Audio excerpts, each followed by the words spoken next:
Hello friend, this is अभिषेक सिन्हा।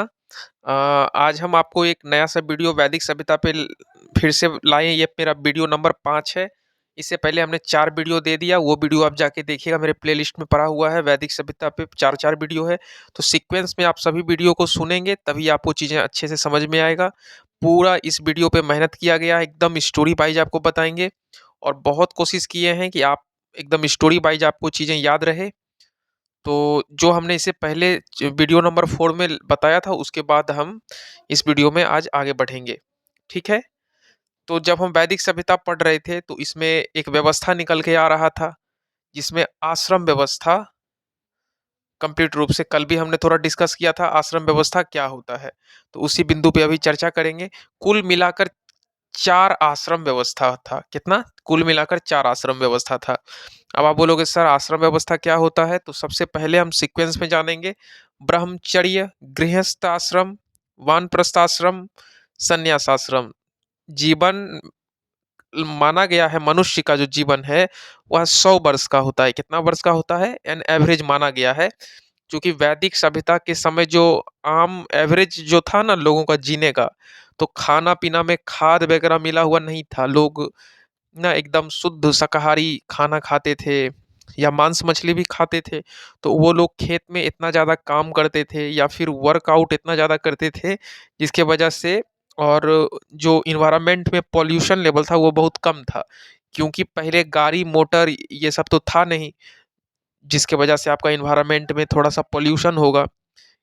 कुछ का invention ही नहीं था, एकदम कंप्लीट रूप से वो ग्रामीण सभ्यता था। और समझ लो कि ग्राम गांव में क्या हो सकता है, तो हरा भरा खेत, हरा भरा एकदम जंगल, पहाड़, नदी नाला, यही सब ना हो सकता है गांव में। जिसके वजह से इन्वायरमेंट काफ़ी अच्छा था। तो लोग औसत एवरेज लगभग 100 साल तो जी ही जाते थे, लगभग सब लोग 100 में 100 लगभग 100 साल जी जाते थे। आज का एवरेज लगभग 60-70 है। तो दोनों में बहुत फर्क हो जाता है ना? तो ये जो 100 साल था, तो इस आधार पे आश्रम को 4 भाग में डिवाइड किया गया। जन्म से लेकर के 25 वर्ष तक ब्रह्मचर्य आश्रम होता है। तो इस आश्रम में लोग रहते हैं, ब्रह्मचर्य में अपना विद्या अर्जन करने का काम करते हैं। दूसरा है गृहस्थ आश्रम, जिसमें 25 से 50 वर्ष का होता है। इसमें जो होते हैं वो शादी वगैरह करते हैं, विद्या अर्जन हो जाता है तो फिर वो शादी कर लेते हैं। 25 से 50 वर्ष तक में उनका काम क्या रहता है? पैसा कमाना और घरवाली के लिए, माँ-बाप के लिए पैसा कमाना और घर को एक चलाना और बच्चे को पैदा करना, ये भी काम है गृहस्थ आश्रम में। क्योंकि बच्चे को पैदा करना भी बहुत इम्पोर्टेंट कार्य होता है। इसलिए क्योंकि जो नेक्स्ट जनरेशन है वो आएगा तभी तो ये दुनिया चल पाएगा। तो गृहस्थ आश्रम में ये सब काम दिया जाता है। फिर वानप्रस्थ आश्रम आता है, तो उसमें 50 से 75 वर्ष रहता है। फिर वानप्रस्थ के बाद संन्यास आश्रम आता है, 75 से 100 वर्ष रहता है।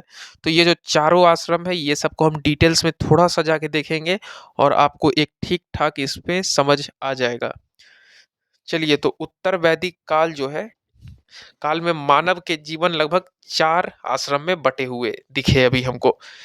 सबसे पहला क्या था? ब्रह्मचर्य जीवन। विशेष रूप से शिक्षा प्राप्त करने के लिए बनाया गया है यह आश्रम ब्रह्मचर्य। इसमें इसमें जंगल में रहना, विद्या प्राप्त करना, तपस्या करना। पहले होता क्या था कि जो मतलब पहले कुल होता था, परिवार में अगर लड़का जन्म लिया है तो या फिर लड़की जो भी है, उनको गुरुकुल भेजा जाता था पढ़ने के लिए। तो गुरुकुल चले जाते थे और वहाँ पे गुरुदेव जो भी शिक्षा का बात, हर तरह का शिक्षा देते थे। साहित्य, शास्त्र, शस्त्र, हर लेवल का शिक्षा देते थे। शिक्षा लेने के बाद कॉपी किताब था नहीं लिखने पढ़ने के लिए, तो जो भी गुरु बताते थे उसको लोग बहुत ध्यान से सुनते थे। और ऐसा कहा जाता है कि ध्यान इतना अच्छा था, उन लोगों का लाइफ स्टाइल ही इतना अच्छा होता था कि एक बार में उनको हर चीज़ याद हो जाता था, लगभग सब कुछ। तो इतना कंसंट्रेशन से वो गुरु की बात को सुनते थे। और ये शिक्षा ग्रहण करने का काम लगभग 25 वर्ष तक लोग करते थे। आज की तरह बुक वगैरह नहीं था, उतना डेवलप था नहीं। पत्ते पे लोग लिखते थे, सूखा हुआ पत्ता जो होता है, शकुआ का पत्ता, उस पे लोग किसी तरह लिखते थे, मोर के पंख से या फिर और भी जो भी कुछ टूल्स रहा होगा उस वक़्त उससे लिखते थे। तो समझ लीजिए कि कितना ज़्यादा कॉम्प्लिकेटेड था। और जो नॉलेज होता था वो एक मुँह से दूसरे मुँह से तीसरे मुँह से चौथे मुँह, इस तरह से जनरेशन बाय जनरेशन प्रोवाइड किया जाता था नॉलेज को। जैसे हम समझ लिए कि हाँ, जैसे मान लीजिए अभी हम कोई टॉपिक समझ लिए कि चलिए ये क्या होता है, सिंधु घाटी की सभ्यता क्या होता है, हमको समझ में आ गया। और लेकिन हमको समझ में आ गया तो हम अपने जो नेक्स्ट जनरेशन को पढ़ाएँगे, वो मुँह से बोल के ही पढ़ाएँगे। फिर वो सीख लेगा सिंधु घाटी का सभ्यता क्या होता है, फिर वो तीसरा जनरेशन को बताएगा, फिर वो सीख लेगा तो वो चौथा को बताएगा। तो इसमें होता क्या था कि थोड़ा बहुत मिलावट होते-होते चीज़ें चेंज भी होने लगती थी। तो आगे जाकर के इन्वेंशन हो जाता है पेज का, तो लोग पेज में लिखने लगे। हालाँकि शुरू-शुरू में पत्ता में लिखे थे, फिर बाद में पेज में लिखे थे। इस प्रकार से हमारा ब्रह्मचर्य जीवन में जो होता है बेसिकली वो शिक्षा ग्रहण करने का कंप्लीट रूप से काम होता है और लाइफ़ को जो एकदम डिसिप्लिन रूप से जिया जाता है ब्रह्मचर्य में। मतलब किसी भी प्रकार का कोई भी आकर्षण ये सब कुछ नहीं था। लोग जंगल में बहुत शुद्ध शाकाहारी जीवन जीते थे, सादा कपड़ा पहनते थे, कोई वैसा हिट-हॉप वाला उनका जीवन नहीं होता था। क्योंकि सबसे इम्पोर्टेंट है यदि आप अच्छे से पढ़ लिख लेते हैं तो आप अपना जो पारिवारिक जीवन है, गृहस्थ वाला जीवन है, उसको आप अच्छे से चला ही लोगे। आप पढ़ना लिखना सबसे ज़रूरी होता है, पढ़ने का मतलब नौकरी ही नहीं है बाबू, ये चीज़ याद रखना। पढ़ने का मतलब आपके अंदर जो एक लीडरशिप का भावना आता है, आप कह लो कि आपके अंदर एक डिसीज़न लेने की कैपेबिलिटी आता है, क्या सही क्या गलत वो सबसे अच्छा आप डिसाइड कर पाओगे, अगर पढ़े लिखे हो तभी।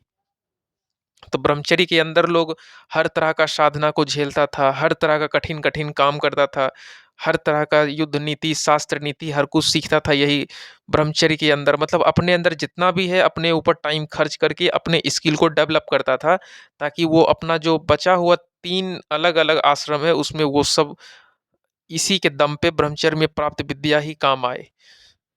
फिर गृहस्थ जीवन आता है 25 वर्ष से लेकर के 50 वर्ष तक। इसमें गृहस्थ जीवन मुख्य रूप से परिवार को आगे बढ़ाने के लिए बनाया गया था, ये गृहस्थ जीवन। चूँकि परिवार को आगे बढ़ाना भी ज़रूरी है ना? देखिए होता क्या है कि संतान उत्पन्न के लिए जो है, ये जीवन को कंप्लीट रूप से रखा गया है गृहस्थ जीवन को। क्योंकि संतान उत्पन्न करने के लिए वंश को बढ़ाने के लिए मनुष्य के जीवन में कुछ तो होना चाहिए ना आश्रम। तो 25 से 50 वर्ष इसी सब चीज़ के लिए दिया गया है कि आप अपने परिवार में अपने पत्नी या फिर अपने बच्चे के साथ रहिए, जीवन को आगे बढ़ाइए, उसमें माँ-बाप भी शामिल हैं, तो उन लोगों का एज ढलने लगता है।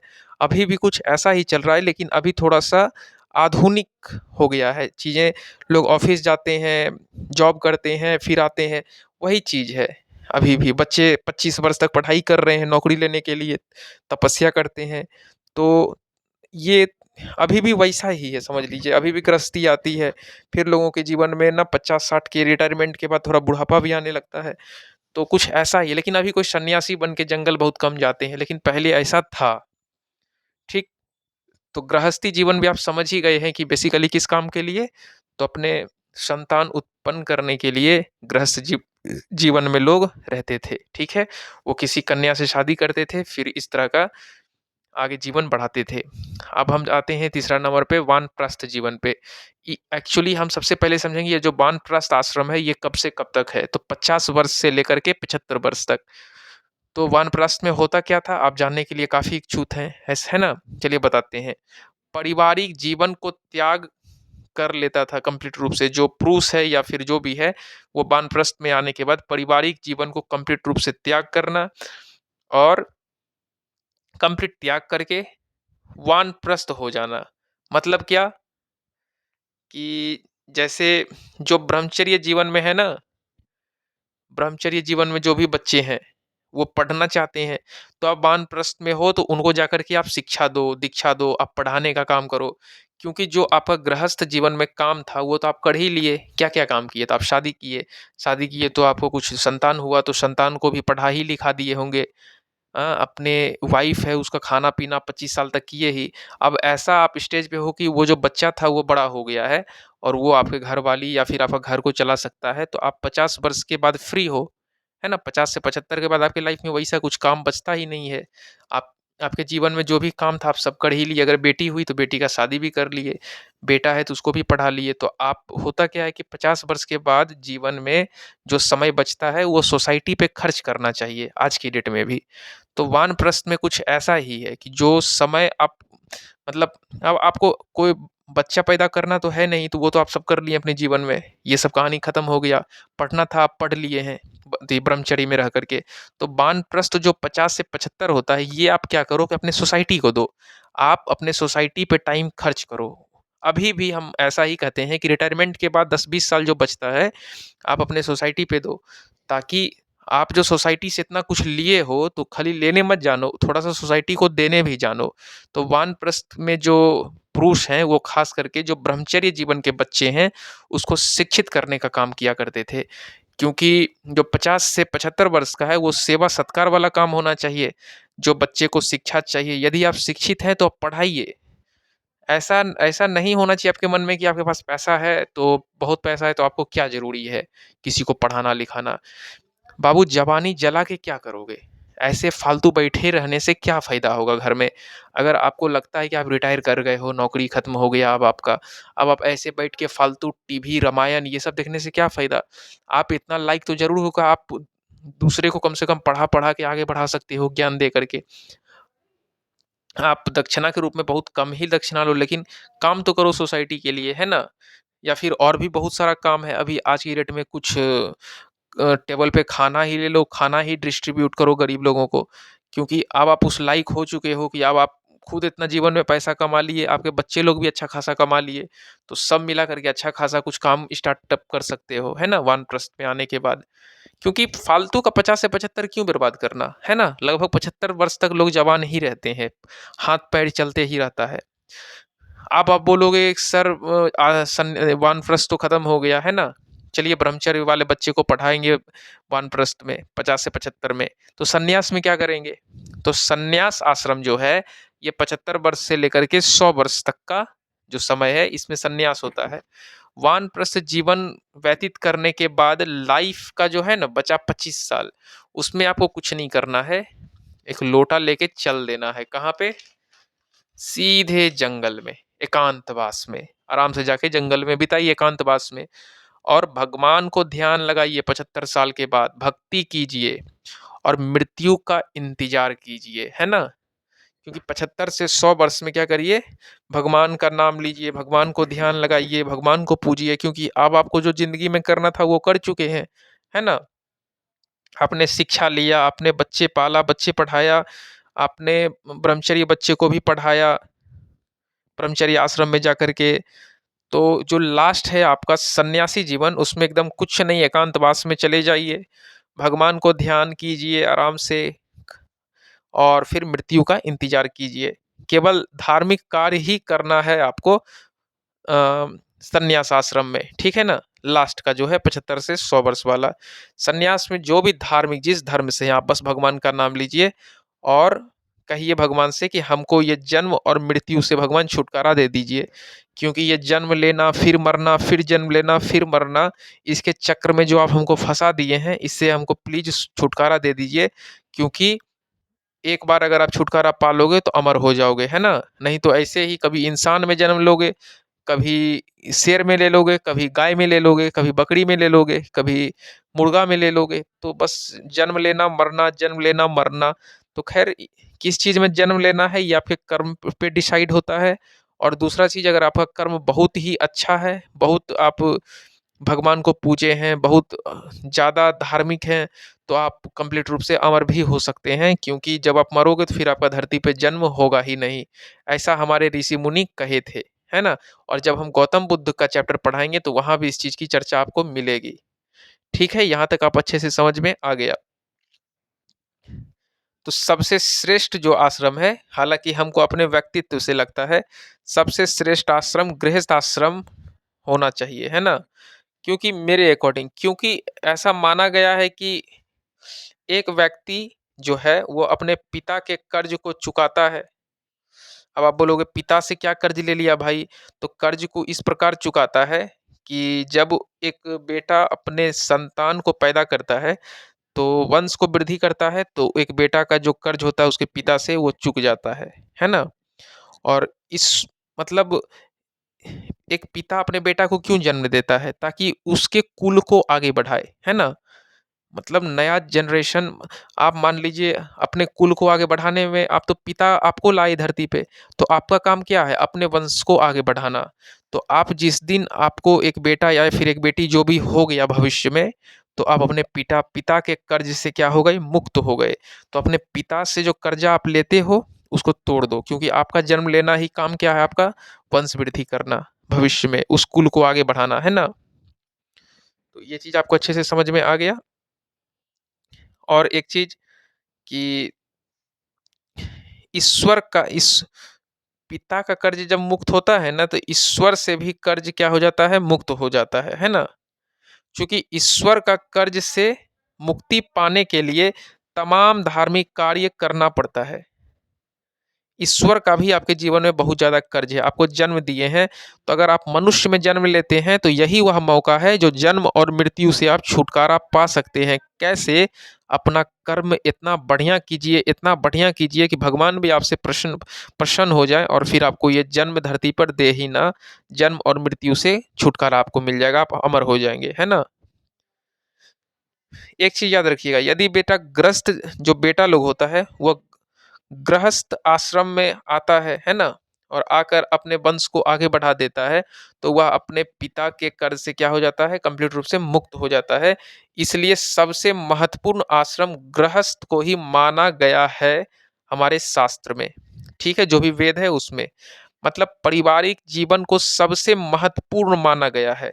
सामाजिक जीवन उसके, जो सामाजिक जीवन है, सामाजिक जीवन को आप अच्छे से देखोगे तो स्त्री की स्थिति जो है, अ, जो उत्तर वैदिक काल का सामाजिक जीवन पढ़ोगे तो स्त्री की स्थिति काफ़ी, मतलब कह लो ना कि स्त्री की स्थिति में काफ़ी बदलाव आया।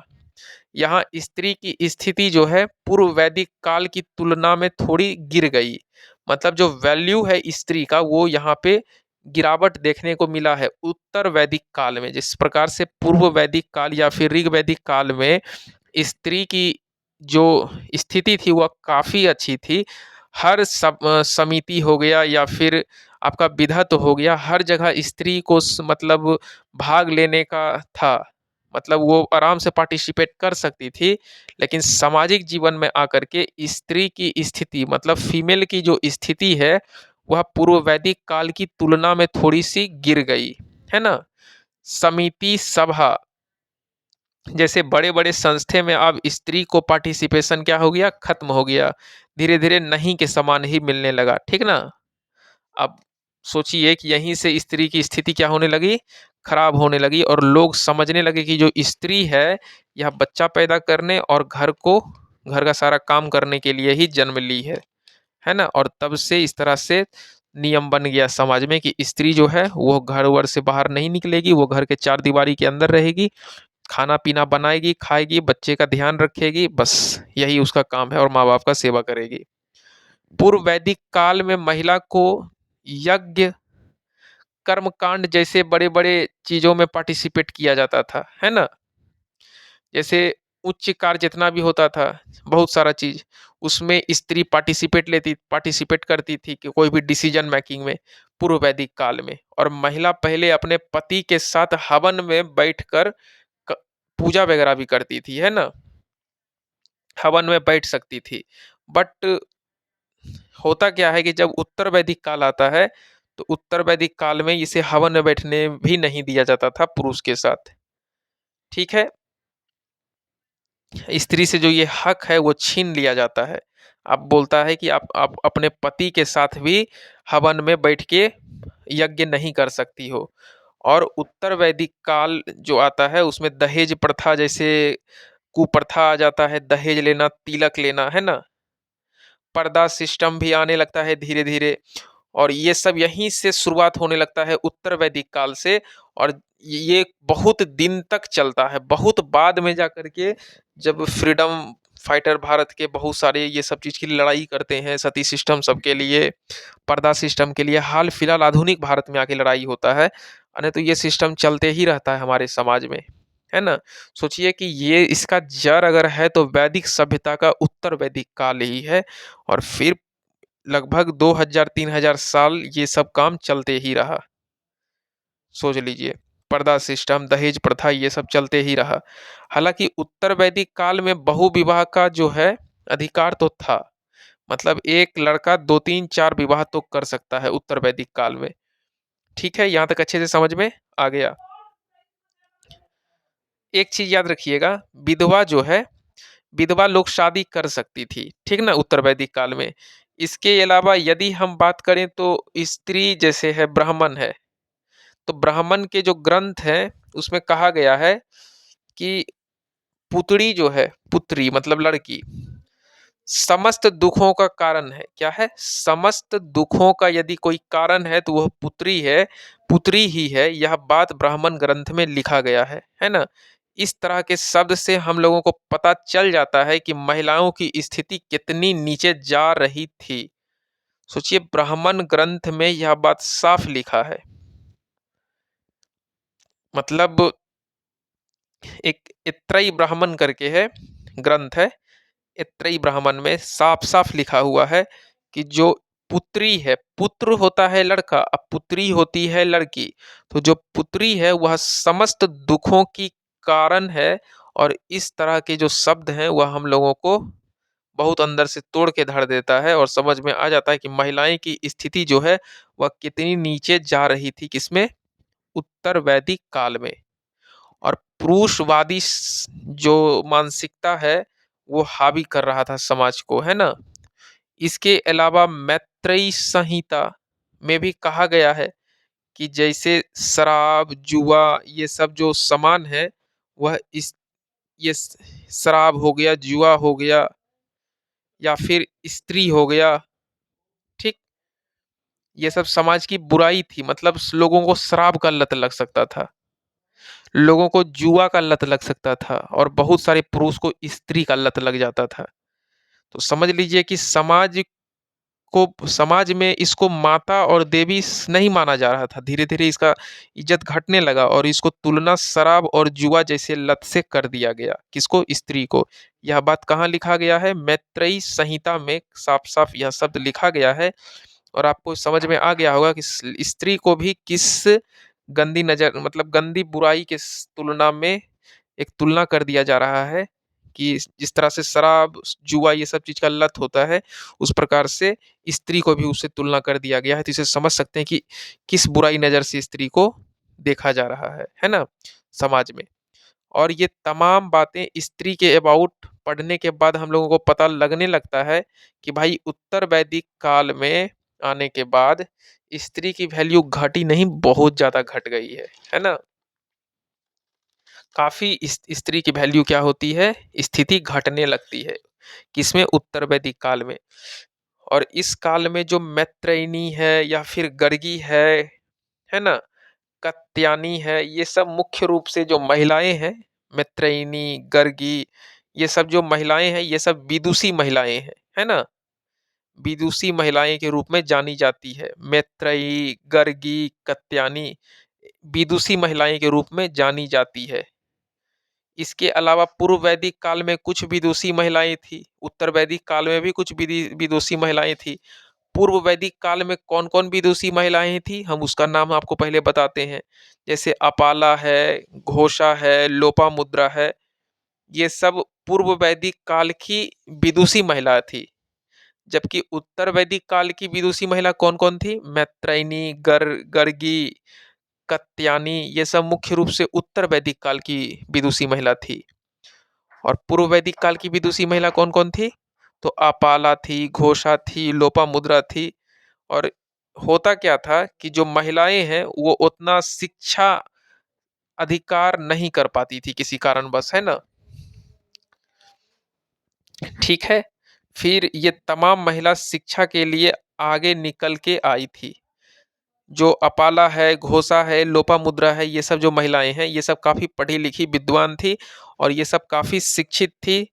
और कहा जाता है कि हजार महिलाएं अगर नहीं पढ़ रही थी तो उसके बीच में से ये कुछ जो विदुषी महिलाएं हैं ये काफी पढ़ी लिखी होती थी, शिक्षित होती थी उस वक्त उत्तर वैदिक काल या फिर पूर्व वैदिक काल के समाज में। और विदुषी महिलाएं इसलिए काफी प्रचलित थी क्योंकि ये पढ़ी लिखी काफी होती थी। यहाँ तक अच्छे से समझ में आ गया। और एक चीज याद रखिएगा कि इस काल में जो है उत्तर वैदिक काल में दास प्रथा भी चलना स्टार्ट होने लगा था। बट दासों की स्थिति उतनी अच्छी नहीं थी चूंकि दोनों ही काल में दास प्रथा जो है मतलब दोनों ही काल में थोड़ा थोड़ा दास प्रथा था, लेकिन उत्तर वैदिक काल में दास प्रथा ज्यादा बढ़ गया था, काफी ज्यादा। क्योंकि स्थिति स्त्री पुरुष सबकी स्थिति में थोड़ा बहुत गिरावट आया और लोग दास प्रथा में जो गुलाम है खासकर स्त्री को ही रखते थे अपने अंदर में। ठीक है। उत्तर वैदिक काल में कृषि विकास ये सब थोड़ा सा ज्यादा हुआ क्योंकि लोहा का खोज हो चुका था, है ना। और कृषि का जब विकास ज्यादा होने के कारण लोगों के भोजन में भी कुछ नए नए व्यंजन देखने को मिले, जैसे कि मांसाहारी और शाकाहारी भोजन दोनों ही थे। और शाकाहारी में काफी आइटम्स बढ़ गया क्योंकि कृषि में लोग दिलचस्पी लेने लगे। मन करता था पालक का साग भी लगा देते थे, मन करता है मूली भी लगा देते थे, गाजर भी लगा देते थे। तो अलग अलग फल फूल का भी इन्वेंशन होने लगा धीरे धीरे।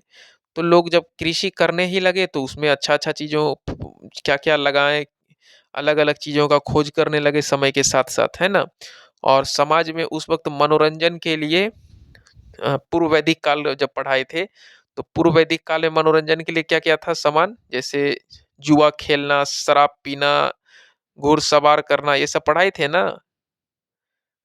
है ना। ये सब चीज पढ़ाए थे आपको पूर्व वैदिक काल में, जैसे शराब पीना हो गया या फिर जुआ खेलना, ये सब मनोरंजन का पात्र था। घुड़सवार घोड़ा पे बैठ के दौड़ना, है ना। पासे का खेल, जानवर की लड़ाई करा देना, संगीत गाना, ठीक है, नृत्य कला, ये सब मनोरंजन की मुख्य जो चीजें थी ये सब पूर्व वैदिक काल में थी। लेकिन आप सोच रहे होंगे सर जब पूर्व वैदिक काल में ये सब मनोरंजन की थी तो उत्तर वैदिक काल में क्या यही सब था। तो जी थोड़ा बहुत तो चेंजिंग हुआ ही है उत्तर वैदिक काल में। अब हम देखेंगे कि उत्तर वैदिक काल में मनोरंजन के लिए क्या था। उसमें थोड़ा बहुत चेंजिंग कर दो तो थोड़ा बहुत चेंज होकर के उत्तर वैदिक काल में लगभग वही सब कुछ था ही। लेकिन उत्तर वैदिक काल में एक मुख्य चेंजिंग देखने को मिला, जैसे विवाह को लेकर कुछ चेंजिंग आती है। मनु स्मृति में लिखा गया है, मनु स्मृति एक बहुत बढ़िया ग्रंथ है। और उस ग्रंथ में लिखा गया है कि उस वक्त जो उत्तर वैदिक काल का समाज था उसमें 8 प्रकार के विवाह होते थे, जिसमें शुरू के जो 4 विवाह है उसे अच्छा माना गया है और लास्ट के 4 विवाह को बहुत अच्छा नहीं माना गया है। मतलब उत्तर वैदिक काल के समाज में लगभग 8 तरह के विवाह किया जाता था। ठीक है।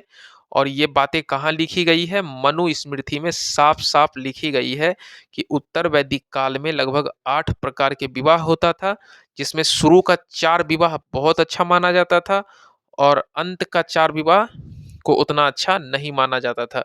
इस काल में 2 विवाह काफी प्रचलित रही है। पहला अनुलोम विवाह, दूसरा प्रतिलोम विवाह। अब आप बोलोगे सर ये अनुलोम विवाह और प्रतिलोम विवाह होता क्या है ना। तो इसको हम थोड़ा डिटेल में जानते हैं। जो अनुलोम विवाह है उसमें लड़का जो है वह उच्च वर्ण का होता है, अनुलोम विवाह। और प्रतिलोम विवाह में लड़की उच्च वर्ण की होती है और लड़का निम्न वर्ण का होता है ना। फिर से रिपीट करते हैं, अनुलोम विवाह इसमें लड़का उच्च वर्ण का और लड़की निम्न वर्ण की होती है। ठीक है, यहाँ तक अच्छे समझ में आ गया। वहीं प्रतिलोम विवाह में लड़की उच्च वर्ण की मतलब ऊंचे कास्ट की लड़की और छोटा कास्ट का लड़का। देखिए प्रीतिलोम, प्रीतिलोम का मतलब प्रीति पहले लड़की का नाम है, तो प्रीति जब लड़की का नाम पहले आ गया है तो लड़की क्या होगी, ऊंचा वर्ण की होगी और लड़का इसमें छोटा वर्ण का होगा, छोटा जात का होगा। अनुलोम में लड़का बड़ा जात का और लड़की छोटा जात का। यहाँ तक अच्छे से समझ में आ गया। ये 2 शादी समाज में काफी प्रचलित थी। अब देखेंगे कि वैदिक जो उत्तर वैदिक काल का जो चल रहा है जीवन, उसमें आर्थिक जीवन कैसा था, एक्चुअली आर्थिक जीवन में क्या कुछ परिवर्तन आया था या फिर पूर्व वैदिक काल के ही तरह वैसा ही कुछ चल रहा था, है ना। जैसे पूर्व वैदिक काल में क्या था कि मुख्य पशुपालन ही करना था, मुख्य व्यवसाय क्या था, पशुपालन करना। वहीं उत्तर वैदिक काल में मुख्य व्यवसाय पशुपालन छोड़ करके क्या बदलाव हो गया, उसमें कृषि आ गया। क्योंकि सॉरी, उत्तर वैदिक काल जब आया ना तो पशुपालन छोड़ करके कृषि करने लगे लोग, है ना, क्योंकि इस समय लोहे की खोज हो गई थी और लोहे काफी बहुत बड़ा रिवॉल्यूशन लेके आया समाज में। और लोहे का काफी महत्व बढ़ गया था खेती करने के लिए, क्योंकि लोहे से काफी टूल्स बनाए जाते थे, चाकू बनाया जाता था, हथौड़ा, छेनी, गाछ वाछ काटने के लिए एक पर एक इक्विपमेंट्स बनाया गया था। तो होता क्या था कि जब लोहा का औजार बन गया ना काफी, तो उससे जंगल को इजीली लोग काटने लगा और जंगल को काट काट के पूरा जंगल खत्म कर दिया और क्या बना दिया, खेत बना दिया। क्या बनाया, खेत। क्योंकि लोहा के खोज होने से हम लोगों को औजार मिल गया, और जब औजार हम लोगों को मिल गया एकदम कचिया उचिया और हंसुआ कह लो, उससे ना जंगल को लोग सफाई करने लगे और जंगल को काटते काटते काटते काटते जंगल को साफ कर दिए और उससे क्या हो गया, पूरा फील्ड खाली हो गया। और जब पूरा फील्ड खाली हुआ तो अब उसमें आराम से खेती करने लगे, खेत को कोड़ कोड़ के। पहले हम लोगों के पास औजार था नहीं, तो औजार नहीं रहने के कारण आसकत से जंगल वंगल को काट काट भी नहीं पाते थे, क्योंकि बिना औजार का, बिना मतलब हसुआ का या फिर काटने वाला जो भी इक्विपमेंट्स होता है, टूल्स होता है, वो सब रहेगा ही नहीं, तो आपका काटने का मन करेगा क्या। जब लोहा का आविष्कार हो गया ये 1000 BC के आसपास, तो लोगों के पास काफी इक्विपमेंट्स लोहा का आ गया, जिसमें धार डाल डाल के ना जंगल वंगल को आराम से सफाई कर देते थे। और जंगल को जब सफाई करेंगे तो लोग आराम से जंगल काटेंगे तो खेत में बदला जाएगा, है ना। तब खेत बन गया तो उसमें आराम से खेती वेती करने लगे, कोई दिक्कत नहीं होता था खेती करने में। ठीक है, यहाँ तक अच्छे से समझ में आ गया। अगर लोहा नहीं आता तो लोग जंगल काटने लायक भी नहीं होते, और जब जंगल काटते कटता नहीं तो खाली जंगले रहता, और जंगल में खेती करना बहुत मुश्किल हो जाता है, क्योंकि धूप की रोशनी क्या होती है, नहीं पहुंच पाती है जड़ तक। जब तक पूरा जंगल को काट नहीं दोगे तब तक वो खेत का वाला फील्ड बनेगा नहीं। तो खेत वाला फील्ड बनने के लिए जंगल को काटना क्या है, काफी जरूरी है। यहाँ तक अच्छे से समझ में आ गया। और कृषि इस प्रकार से काफी उत्तर वैदिक काल में विकास किया। यहाँ तक कोई दिक्कत नहीं। एक काठक संहिता में 24 बैल वाले हल का वर्णन किया गया है।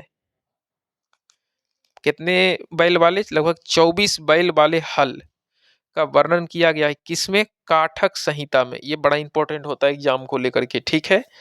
तो 24 बैल वाले हल का वर्णन मिलता है, और ये हमें दिखाता है कि कृषि जो है वह उसका विकास कैसे होता है, वह इतना विस्तार कैसे हो जाता है, कितना तेजी से वह विस्तार होने लगता है, यह सब कुछ वह काठक संहिता में दिखाई मिलता है।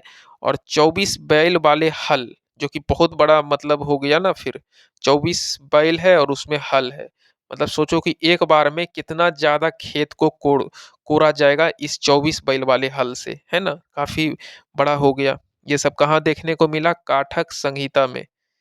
तो यहाँ तक अच्छे से समझ में आ गया। और खेती में जो टेक्निक्स थी लगा लगा के खेती को विकसित ही किया जा रहा था। और दूसरा मुख्य व्यवसाय जो है वह पशुपालन ही रह गया था, क्योंकि पशु पालन करना भी अच्छा खासा इनकम दे देता था। पशुपालन में मुख्य पशु के रूप में लोग गाय को पालते थे, और प्रिय पशु के रूप में लोग घोड़ा को रखते थे, है ना। मुख्य पशु के रूप में गाय को पालते थे और प्रिय पशु के रूप में घोड़ा को रखते थे, क्योंकि राजनीतिक जीवन जो था वह भी बढ़ रहा था, बढ़ते जा रहा था, और घोड़े का डिमांड भी बढ़ते जा रहा था। राजा के सैनिक लोग जो हैं वो किस पे घूमते थे, घोड़ा पे ही घूमते थे। राजा खुद रथ पे चलते थे तो वो भी घोड़ा का उपयोग काफी करते थे। तो बिना घोड़ा का सब काम रुक सा जाता था युद्ध में, या फिर राजा का बहुत सारा जो आदमी लोग था वो घोड़ा से ही इधर उधर करते रहता था। जैसे आज के डेट में मोटरसाइकिल है, उस डेट में घोड़ा ही मोटरसाइकिल का जगह ले लिया था, और सबको अपना एक घोड़ा वाहन के समान जरूरी था, क्योंकि लोगों का वाहन जो होता था वो घोड़ा ही होता था। साइकिल वाइकिल का भी इन्वेंशन नहीं हुआ था, ना मोटरसाइकिल का इन्वेंशन हुआ था। कार वार तो लोग सपनों में नहीं सोचता था, तो समझिए घोड़ा से ही लोग घुमा करते थे इधर से उधर। ठीक है, तो इस प्रकार से घोड़ा का भी जो काफी पशुपालन में घोड़ा को भी रखा गया है काफ़ी। ठीक है, यहाँ तक अच्छे से समझ में आ गया। डिमांड काफ़ी घोड़ा का बढ़ गया था। राजा भी जब बड़ा हो रहा था, काफ़ी जगह जीतते जा रहा था, तो राजा में सैनिक की भर्ती भी बढ़ चुकी थी, और जब सैनिक बढ़ेगी तो घोड़ा का डिमांड ऑटोमेटिक क्या होगा, बढ़ जाएगा। और कृषि जब लोग करने लगा था, तो कृषि करते करते शुरू शुरू में एक कॉन्सेप्ट आया दिमाग में, है ना, कि कृषि सिर्फ अपने लिए ही करने से अच्छा है कि हम दूसरे के लिए भी कृषि करते हैं, है ना, मतलब अपने परिवार के लिए करो, ये तो बहुत अच्छा चीज़ है। और साथ ही साथ अगर एक्स्ट्रा अनाज उगा लिया जाए तो वह अनाज को हम बेच के कुछ पैसा भी कमा लेंगे। तो जब लोहा की इन्वेंशन हो गई तो लोग कृषि जो है वह जंगल को काट काट के खेत बड़ा कर लिए थे, तो आराम से ना खे- खेती में बहुत मन लगाए और एक्स्ट्रा एक्स्ट्रा अनाज को उगाने लगे, और वह अनाज को खा भी लेते थे, और जो बचा हुआ अनाज था उसको बेच भी लेते थे। तो बेच करके काफी पैसा आने लगा, तो उससे लोगों के जीवन में तरक्की हुआ। ठीक है, यहाँ तक अच्छे समझ में आ गया। जो शेष बचता था उसे बाजार में जा करके बेच देते थे, और जो घर में खाया जाता उसे तो खा लिया जाता था, है ना। तो खाना भी हो गया और बिक के दो पैसे भी आ गया। तो ये बड़ा अच्छा हो गया ना उत्तर वैदिक काल में। और ऐसा कहा जाता है कि जिस समाज में, मतलब मान लीजिए, एक्चुअली शुद्ध हिंदी में इसे अधिशेष कहा जाएगा। अधिशेष का मतलब एडेक्वेट इंग्लिश में, मतलब इतना है कि आपके पास खा पी के बच गया, तो एक ना इनकम सरप्लस हो गया, आपका सरप्लस इनकम, है ना, कि खा भी लिए और बेच के दो पैसा भी कमा लिए। ठीक है, तो आपको पैसा भी हो गया, अनाज भी आ गया, और थोड़ा जब अनाज बिका है तो फिर बीज का भी दाम निकल गया। और यदि सिर्फ खुद ही खाओगे तो जैसे तैसे ही सिर्फ जीवन खींचाएगा, क्योंकि खाओगे तो फिर बीज का पैसा कहाँ से लाओगे, है ना। और डेवलपमेंट जो है स्लोली ही हो रहा था, लेकिन डेवलपमेंट होने लगा था। ठीक है,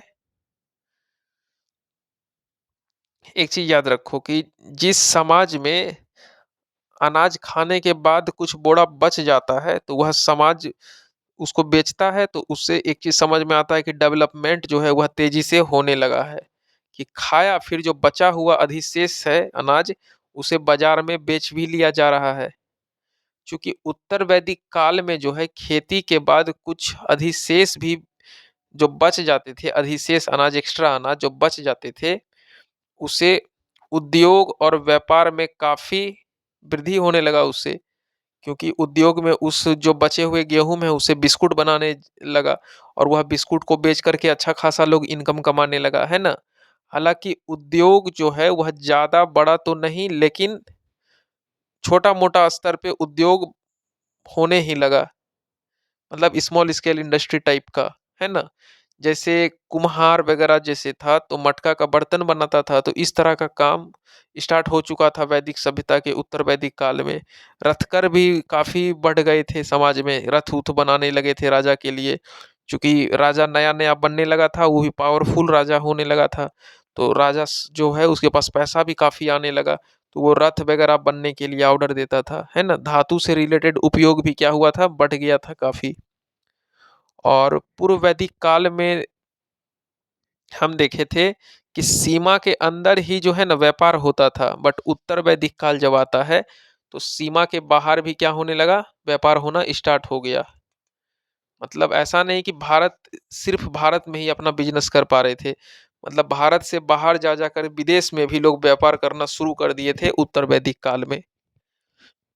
और उत्तर वैदिक काल में जो मुद्रा है, मुद्रा का जो खोज है वो भी हो गया था, जबकि पूर्व वैदिक काल में मुद्रा था ही नहीं, लोग बार्टर सिस्टम से काम चलाते थे, विनिमय विनिमय प्रणाली उसको हिंदी में कहते हैं, तो बार्टर सिस्टम से काम चलाते थे। टमाटर देते थे, गेहूं लेते थे, गेहूं देते थे, चना ले लेते थे, चना देते थे, चावल ले लेते थे, मतलब इस तरह से दिक्कतें भी कई बार झेलनी पड़ती थी, है ना। जैसे मान लो हमको गेहूं है और हम गेहूं लेके खड़े हैं, लेकिन हमको दूध चाहिए और दूध वाला को गेहूं नहीं चाहिए, तो वहां पे थोड़ा सा प्रॉब्लम क्रिएट हो जाता था। हमको ऐसा दूध वाला ढूँढना रहता था जिसको गेहूँ चाहिए और हमको दूध चाहिए, तो दोनों आपस में एक्सचेंज कर लेते थे। तो जब मेल नहीं खाता था तो लोग बदल नहीं पाते थे और लोगों की ज़रूरत भी पूरा नहीं हो पाती थी। इस प्रकार से जो विनिमय प्रणाली वाला सिस्टम था, बार्टर सिस्टम, वह समाज में समाप्त होने लगा। और जब पैसा का खोज हो गया, मुद्रा का, तो फिर तो तरक्की ही होने लगा समाज में। यहाँ तक अच्छे से समझ में आ ही गया होगा। जो वैदिक काल समाप्त होने लगा जब अंत में, तो सिक्के का भी प्रचलन यहाँ पे देखने को मिल गया।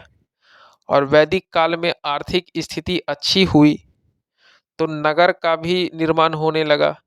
जैसे हम जानते हैं कि सिंधु घाटी सभ्यता जो हम पढ़े थे, तो उसमें पहला नगरीकरण देखने को मिला। कब? जो भी उसका नगरीकरण देखने को मिला, तो अलग अलग जगह साइट्स में अलग अलग लेवल का नगरीकरण हमको देखने को मिला सिंधु घाटी सभ्यता में। जबकि उत्तर वैदिक काल में लास्ट 600 बीसी के आसपास, क्योंकि 1000 से 600 बीसी था ना उत्तर वैदिक काल का, लास्ट 600 बीसी के आसपास, 600 बीसी के आसपास में द्वितीय नगरीकरण को देखा गया। पहली नगरीकरण सिंधु घाटी सभ्यता के समय में और द्वितीय नगरीकरण वैदिक सभ्यता के लास्ट में, लगभग 600 बीसी के आसपास वैदिक सभ्यता में भी नगरीकरण वाला समाज दिखने लगा। मतलब लोगों के पास, राजा भी काफी पैसा वाला हो गया था, तो राजा भी अपना किला वगैरह बड़ा बड़ा बनवाना स्टार्ट कर दिया। और राजा के प्रजा भी बिजनेस करके काफी आगे बढ़ने लगे थे, तो वो भी अच्छा खासा इनकम करके, मतलब अब गांव गांव नहीं रह गया था, गांव अब शहर में तब्दील हो रहा था, बदलने जा रहा था। जहां इकोनॉमिक चेंज आती है वहां नगरीकरण वहां बढ़ने ही लगता है। जिस कंट्री में पैसा ज्यादा, वहां लोग गांव को क्यों रखेगा, अब उसको शहर बना लेगा। आप ही को नौकरी चाकरी हो जाएगा, तो अब आप जैसा घर में रहते हो उससे बहुत बेटर घर बना लोगे कल की डेट में पैसा कमा के, है ना। तो पैसा बहुत मैटर करता है बाबू जीवन में, चीज याद रखना, है ना। और धार्मिक जीवन भी चेंज हो जाता है। मतलब आर्थिक से सभी जीवन ही जुड़ा हुआ है, आर्थिक से राजनीतिक भी जुड़ा है, आर्थिक से आपका सामाजिक भी जुड़ा हुआ है, आर्थिक से आपका राजनीतिक भी जुड़ा हुआ है। तो आर्थिक ठीक कर लो, आपके जीवन का सभी प्रॉब्लम क्या होगा, खत्म हो जाएगा। आज भी आप पैसा अच्छा खासा बना लेते हो, कमा लेते हो, तो आपका जीवन खुशी खुशी में तब्दील हो जाएगा। ये नौकरी क्यों पाना चाहते हो, पैसा के लिए ही ना। तो पैसा ही सब चीज का जड़ है। पैसा आया तो सब दुख क्या होगा, आपका दूर हो जाएगा ऑटोमेटिक। ठीक है, यहाँ तक अच्छे से समझ में आ गया। और हमने पूर्व वैदिक काल में देखा था कि लोग प्रकृति को बहुत पूजते थे। वहीं उत्तर वैदिक काल में आकर के लोग जो है थोड़ा सा इकोनॉमिकल मतलब चेंजिंग जो हुआ था, उसके कारण यज्ञ और हवन कर्म कांड में काफी पैसा गलाने लगे, है ना। क्योंकि पैसा हो गया था तो लोगों ने अपना सोचे, आराम से बड़े बड़े ऋषि मुनि को बुला के घर में यज्ञ करवाते हैं, अलग अलग तरह का रिचुअल्स हो गया, कर्म कांड कराते हैं। तो उसमें बड़े बड़े संस्कृत के बड़े बड़े पंडित घरे घर जाके पूजा कराना आरंभ कर दिए। और अच्छा खासा मोटा पैसा ठग ठग लेते थे लोगों से, क्योंकि लोगों के पास अब पैसे की भी कमी नहीं थी। लेकिन पूर्व वैदिक काल में क्या था कि लोग आराम से प्रकृति का पूजा करके काम चला लेते थे। ठीक है। और उतना दक्षिणा भी उन पंडित को या फिर बड़े बड़े संत महंत ऋषि मुनि को नहीं दे पाते थे। लेकिन उत्तर वैदिक काल में स्थिति काफी अच्छा हो गया, तो लोग अच्छा खासा पैसा पंडित को भी दान में देने लगे। यहाँ तक अच्छे से चीजें समझ में आ गया। देखो, धार्मिक जीवन में भी असर कर गया आपका आर्थिक जीवन, है ना। और इतना ज्यादा यज्ञ हवन के कारण समाज में काफी शांति बना रहता था। और एक चीज जान लो कि जब यज्ञ होने लगा, हवन होने लगा, तो समाज में जो है ना, पंडित वगैरह को अच्छा खासा दान दिया जाने लगा।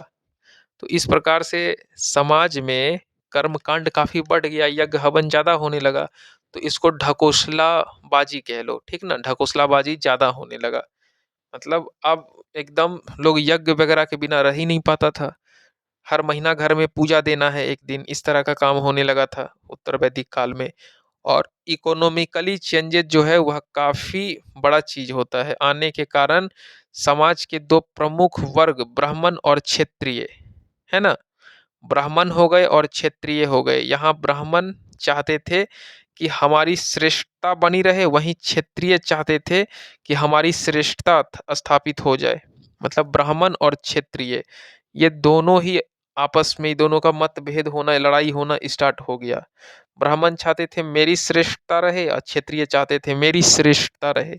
दोनों एक दूसरे के लिए मतलब एक दूसरे मतलब अपना अपना पक्ष में खड़े थे। दोनों स्वार्थी थे। ब्राह्मण चाहते थे हम सबसे श्रेष्ठ रहें, क्षत्रिय चाहते थे समाज में हम सबसे श्रेष्ठ रहें। और दोनों इस कारण से दोनों आपस में लड़ना क्या हो गया, स्टार्ट हो गया। यज्ञ और कर्म कांड कराया जाने लगा ये श्रेष्ठता को पाने के लिए। और उत्तर वैदिक काल के अंत में आप देखोगे, जब अंत पढ़ोगे, अंत पीरियड उत्तर वैदिक काल का, तब तक ब्राह्मण जो था वह क्षत्रिय के बीच एकदम कटुतापूर्ण संबंध हो गया। मतलब एकदम लड़ाई के तरह, है ना। ब्राह्मण क्षत्रिय को देखना नहीं चाहता था और क्षत्रिय ब्राह्मण को देखना नहीं चाहता था, है ना। एकदम कटुतापूर्ण संबंध बनते हुए दिख गया हमको ब्राह्मण और क्षत्रिय में। और थोड़ा बहुत संघर्ष भी हुआ इन दोनों के बीच में, लड़ाई वगैरह भी हुआ। लेकिन पूर्व वैदिक काल में प्रमुख देवता के रूप में हम इंद्र को पढ़ते थे, बट यहाँ पे हम प्रजापति को पढ़ेंगे प्रमुख देवता के रूप में, प्रजापति। ठीक है, यहाँ तक अच्छे से समझ में आ गया। जहाँ इंद्र को प्रमुख देवता था, यहाँ प्रजापति था उत्तर वैदिक काल में प्रमुख देवता के रूप में, जिसे हम सृजन का भी देवता कह सकते हैं। प्रजापति को क्या कह सकते हैं, सृजन का भी देवता प्रजापति को। ठीक है, यहाँ तक समझ में आ गया। कुछ और अन्य देवता देखने को मिलता है उत्तर वैदिक काल में, तो उस बिंदु पे भी हम नजर डालेंगे। अब आप बोलोगे सर कौन कौन सा देवता, तो जैसे आपका विष्णु हो गया, जिसे पोषण एवं रक्षक का देवता कह लो विष्णु को, है ना। आप लोगों के जीवन में पोषण पालन करने का काम भगवान विष्णु का ही है, आपका रक्षा करने का काम भगवान विष्णु का ही है ना। आप लोग ऐसे नहीं ना बड़े हो गए बाबू, आपको भगवान पीछे लगे हुए हैं आपका देखभाल करने के लिए, आपको मति गति बुद्धि देने के लिए। आप जीवन में अच्छा अच्छा काम करो, आपको भगवान अच्छे अच्छे मति बुद्धि दें। अच्छा मति बुद्धि देंगे तब ना आप कम उम्र में पढ़ के अच्छा अफसर बन जाओगे और अच्छा खासा अपना जीवन को सुखमय में बदल दोगे। भगवान मति देंगे तभी तो आप तरक्की करोगे। मति ही छीन लेंगे तो आप अपने संगत बिगाड़ लोगे, आप अनवांटेड चीज में बिजी रहोगे और आप अपने जीवन को सुख की तरफ ना ले जा करके कष्ट के रूप में आगे बिताओगे। क्योंकि अभी आपके पास समय है और समय रहते समझदारी बहुत ज़्यादा ज़रूरी है। और समय रहते समझदारी अगर खराब कर लिए तो फिर कहीं का नहीं रहोगे। पूरा का पूरा जीवन में बस वही संघर्ष ही देखने को मिलेगा। अभी का 5 साल ठीक कर लो या फिर भविष्य का 50 साल खत्म कर लो, बात बराबर है। अब आप पे डिपेंड करता है कि करना क्या है। अच्छे से पढ़ लिख लोगे तो काम का कमी नहीं है इस दुनिया में। पढ़े लिखे वाले कभी किसी के सामने झुके नहीं हैं, जहाँ भी जाएंगे उनका ठीक ठाक इज्जत और स्वागत होगा ही। और पढ़ोगे लिखेगा नहीं बढ़िया से तो फिर वही है कि छोटा मोटा काम आप करोगे, ठेला चलाओगे, कहीं दुकान में किसी के अंदर रहोगे, कुछ जूठा उठाओगे, तो फिर जीवन बहुत कम पैसा भी कमाओगे और बहुत ज़्यादा मेहनत भी करोगे, तो समझ लो कि जीवन कष्ट में चला जाएगा। अब पढ़ लिख लोगे तो फिर चीज़ें थोड़ा सा ठीक हो सकता है, कल के डेट में बिजनेस व्यापार भी कर लोगे, पैसा कमा के पैसा बनाओगे। ठीक है, खैर आप खुद समझदार हो, हम क्या आपको समझाएं। रुद्र देवता भी उत्तर वैदिक काल में देखा गया। जिस प्रकार से विष्णु देवा एक गार्जियन के रूप में रहते थे, उसी प्रकार से रुद्र देवता भी था। विष्णु देवता क्या करते थे, लोगों का रक्षा करते थे, लोगों को अच्छा पोषण करते थे, लोगों का मति बुद्धि को बदलते थे, अच्छा बनाते थे। रुद्र देवता का भी कुछ ऐसा ही काम था। जैसे यहाँ रुद्र देवता जो है वह पशुओं का देवता था, पशुओं को देवता कहलाता था रुद्र देवता को। और पूर्व वैदिक काल में पूषण को पशुओं का देवता कहा जाता था। देखिए, पूर्व वैदिक काल और उत्तर वैदिक काल में थोड़ा तुलना करना जरूरी है। यहाँ पे रुद्र देवता को पशुओं का देवता कहा जाता था, जबकि उत्तर पूर्व वैदिक काल में पूषण को पशुओं का देवता कह के पुकारा जाता था। ठीक है, वरुण को जल का देवता कहा जाता था और पूषण को जो है पूषण को समुद्र का देवता। ठीक है, यहाँ तक अच्छे से समझ में आ गया। अब हम थोड़ा बहुत आर्थिक स्थिति को देखेंगे और आर्थिक स्थिति अच्छे होने के कारण कई विभिन्न यज्ञ अलग-अलग जगह यज्ञ वगैरह भी कराए जाने लगा। ये सब प्रचलन बन गया समाज में पूजा-पाठ, यज्ञ का। क्योंकि फालतू का जब पैसा बहुत होगा तब खूब धर्म के नाम पे पैसा उड़ाओगे।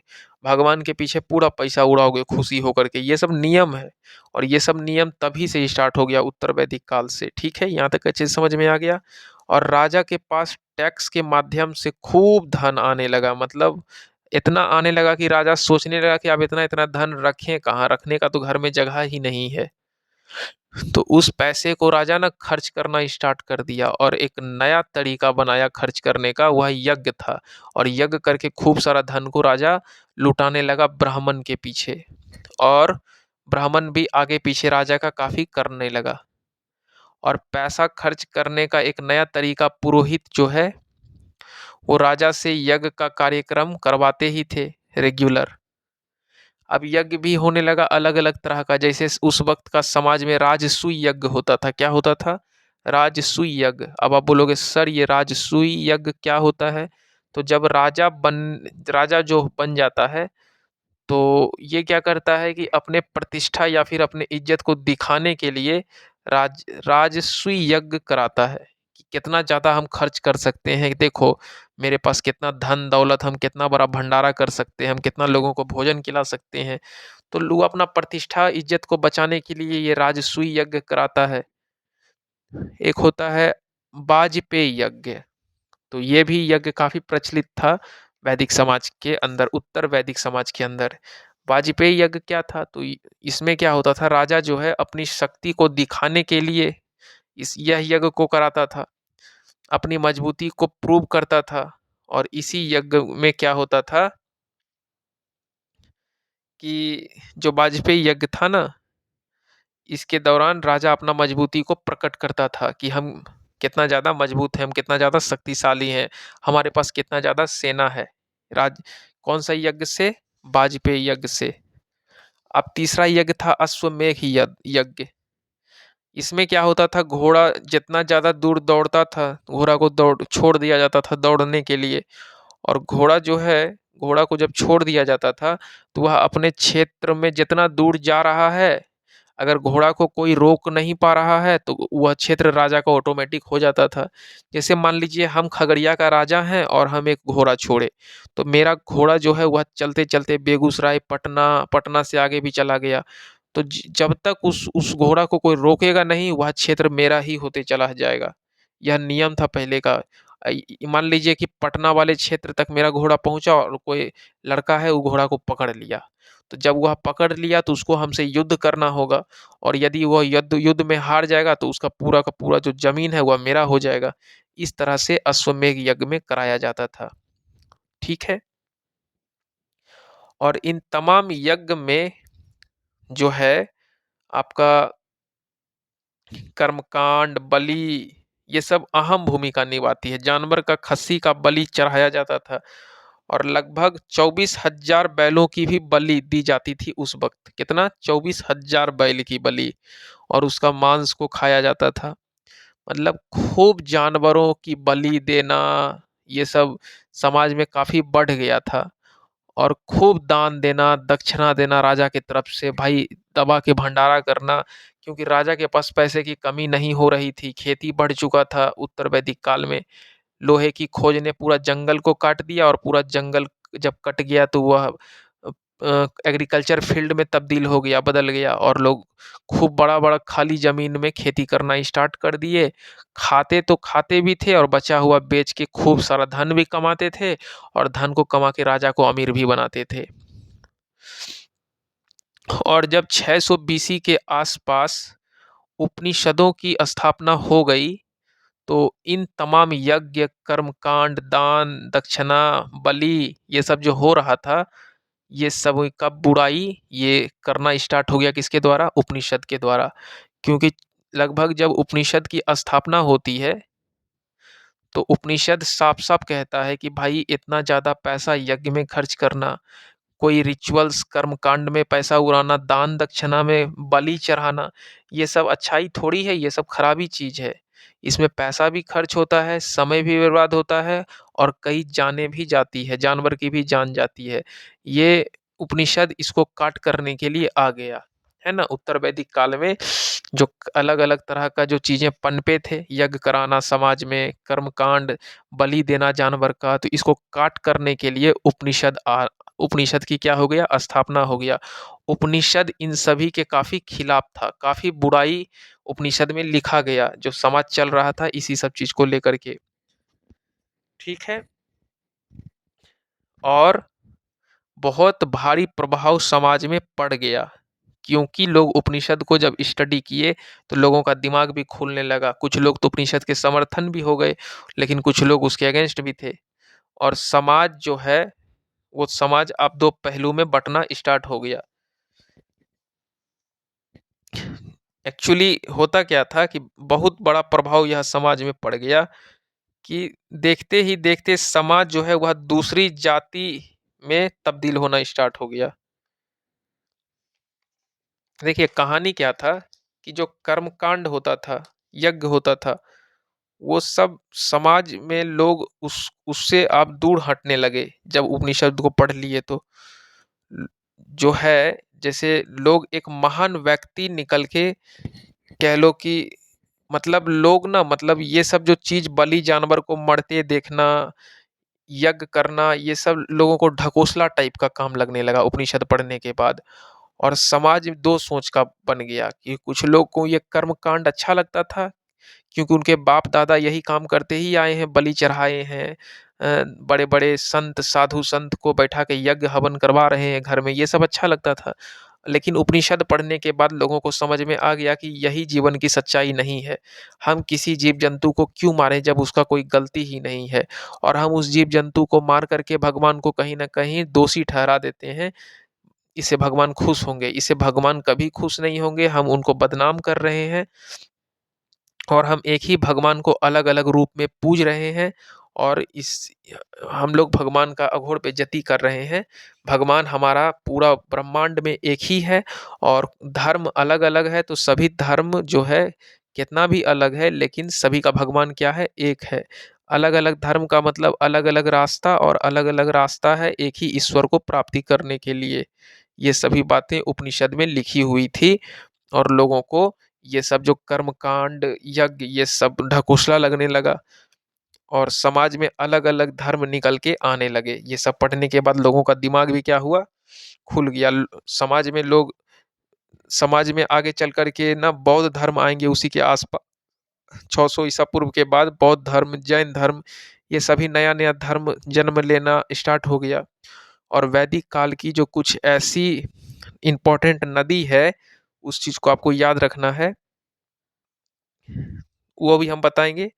लेकिन गौतम बुद्ध के साथ जो भी अलग अलग लेवल का धर्म था, है ना, जैसे गौतम बुद्ध बुद्ध धर्म लेके आए, महावीर जैन थे, ये सब जैन धर्म लेके आए, तो ये सब धर्म की स्थापना हो गई। व्यक्ति का आंख खुल गया कि ये सब जो कर्म कांड समाज में चल रहा है, या फिर बलि चढ़ाना, यज्ञ करना, अच्छा खासा दान दक्षिणा ब्राह्मण को दे के ब्राह्मण को पैसा वाला बनाना, है ना, और अलग अलग लेवल का पूजा कराना, ये सब एकदम बकवास चीज है।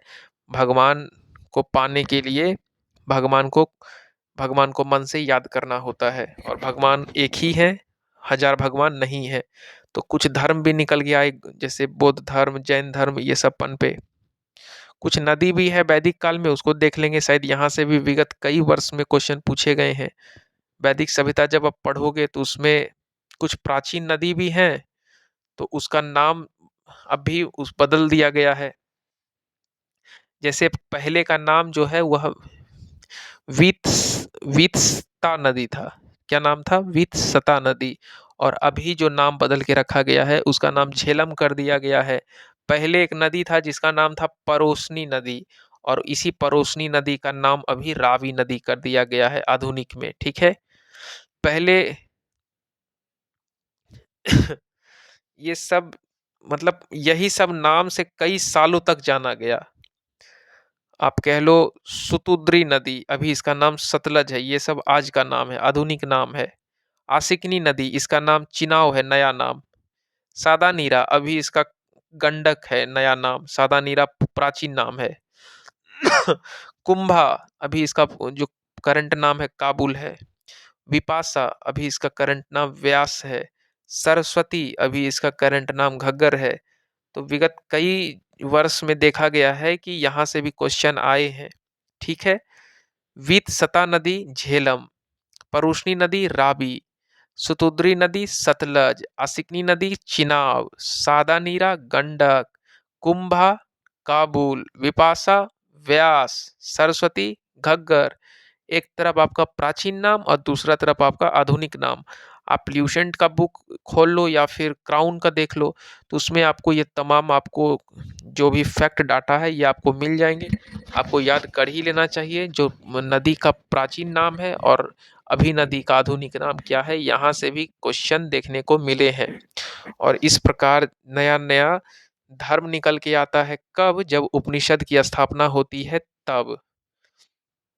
क्योंकि उपनिषद आने के बाद लोगों को समझ में आ गया था कि ये जो समाज में यज्ञ हवन बलि सब जो हो रहा है ये सब एक्चुअली समाज में अच्छाई नहीं, ये कंप्लीट रूप से बुराई ही है। काफ़ी आलोचना होना स्टार्ट हो गया ये सब चीज़ को लेकर के और लोगों की मानसिकता में काफ़ी अलग लेवल का बदलाव देखने को मिला और लोग भगवान को प्राप्ति के लिए एक ईश्वरवाद हो गए, मतलब भगवान को पाना चाह रहे थे। ये जो बहुदेववादी समाज है उसमें थोड़ा सा लोग कन्फ्यूजन में आ गए, क्या सच में बहुत सारे भगवान हैं या फिर एक ही भगवान है। तो इस प्रकार से नए नए धर्म की स्थापना होती है, जैसे जैन धर्म, बौद्ध धर्म। तो हम आगे जो नया चैप्टर लाएंगे वो मेरा जैन धर्म या फिर बौद्ध धर्म, दोनों में से कोई एक धर्म तो लाएंगे और उसके विषय में पढ़ेंगे। और इस प्रकार से जो आपका वैदिक सभ्यता का सीरीज है वह कंप्लीट रूप से क्या हो गया, समाप्त हो गया। तो आप जो हम नया वीडियो लाएंगे, तो नया वीडियो में हम सोच रहे हैं कि बौद्ध धर्म जैन धर्म पढ़ाने से पहले हम आपको अच्छे से महाजन पद को पढ़ा दें, उसके बाद हम आगे का बौद्ध धर्म और जैन धर्म वाला वीडियो लाएंगे। कल का जो नया मेरा वीडियो रहेगा उसमें महाजन पद रहेगा बढ़िया से, क्योंकि समाज में अलग अलग जो जनपद है वो महाजनपद में बदल गया था, एरिया काफ़ी बड़ा हो गया था, तो उसको थोड़ा सा हम समझेंगे। ठीक है। लोहा आने के बाद अब बहुत बड़ा बड़ा समाज हो गया, बिजनेस कर करके जनपद से महाजनपद में बदल गया। लोग जीत जीत के पहले खगड़िया में ही शासन करते थे, अब पूरे बिहार में करने लगे। तो जनपद से महाजनपद में तब्दील होना, उसके विषय में इतिहास पढ़ना, काफ़ी मज़ा आने वाला है नेक्स्ट वीडियो में। चलिए, ये वीडियो आपको मेरा कैसा लगा? वीडियो देखने के लिए बहुत बहुत धन्यवाद धन्यवाद। अच्छा लगा तो आप मेरे कमेंट करके बताइए और कोई डाउट है तो पूछ लीजिए। और हो सके तो ये मेरा वैदिक सभ्यता का जो वीडियो नंबर 5 है इसको शेयर कीजिएगा। और जो भी ज़रूरतमंद बच्चे हैं जिनको लगता है कि पढ़ के आगे बढ़ना है जीवन में, तो उनको आप ये वीडियो भेज दीजिएगा। साथ ही साथ वह क्वेश्चन भी करते रहें ताकि तैयारी एक अच्छा तरीका से चलते रहे। मेरा एक ही सपना है, आपको अधिकारी बनते हुए देखना। चलिए, बहुत बहुत धन्यवाद।